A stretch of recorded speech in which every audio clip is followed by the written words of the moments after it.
Aline Watteau, éducatrice spécialisée en libéral. Et bien voilà, avec Pépito, mon associé, on va continuer à répondre aux questions. La question du jour, c'est avec quoi? Mais oui, on nous a demandé, mais qu'est-ce que tu utilises comme matériel? Et Pépito et moi, on est un peu ennuyés. Hein, Pépito? Ouais. Bah oui, parce qu'on ne peut pas vous montrer des jeux avec des marques, ni des livres, vous comprenez? Donc vous allez imaginer tous les jeux extraordinaires que nous avons, ainsi que des livres avec des contes magnifiques. Et là, nous allons vous montrer ce qu'on peut vous montrer, donc juste un petit exemplaire de certaines choses. Donc, c'est parti, on y va. Allez, on y va.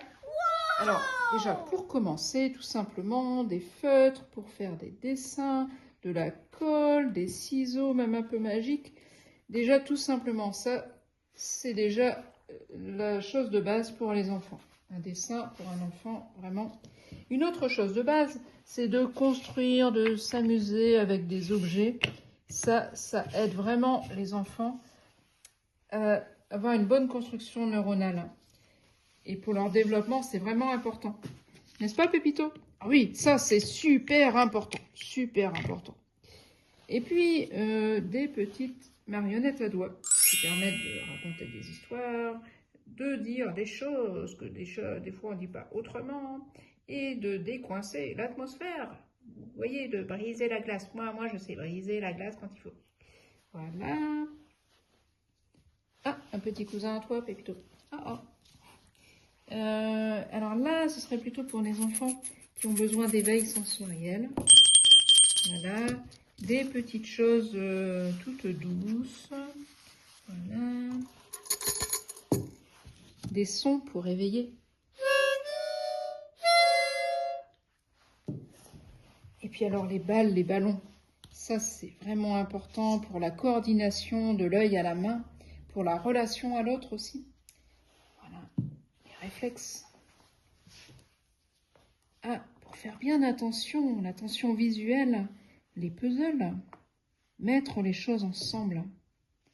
Un peu aussi comme les couleurs, quand on commence à connaître ces couleurs. Des dominos, mais dont on forme des puzzles, puisqu'on assemble, c'est un peu le même principe. Et là, en reconnaissant les constellations. Et ce jeu mythique où il faut avoir une bonne dextérité, une bonne motricité fine pour parvenir à enlever et louper, et ben c'est pas grave, c'est au voisin de jouer.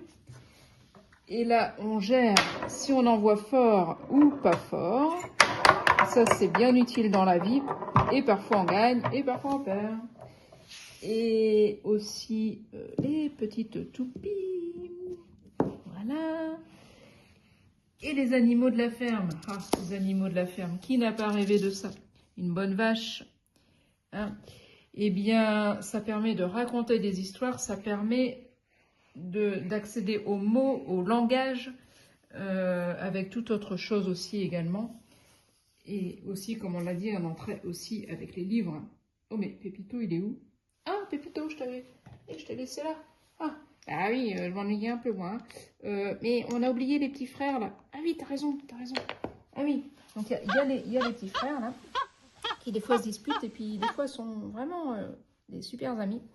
Eh bien, voilà, on travaille beaucoup sur les émotions. Alors, bien sûr, avec des petites choses comme ça pour les petits, mais pour les grands, on a d'autres pédagogies. Et on peut aller jusqu'à la connaissance de soi pour tracer son chemin. Et ben voilà, c'est vraiment un tour très rapide. Hein. Mais voilà, et puis d'ailleurs, faut qu'on y aille, nous. Alors, à bientôt, ici ou ailleurs. Au revoir.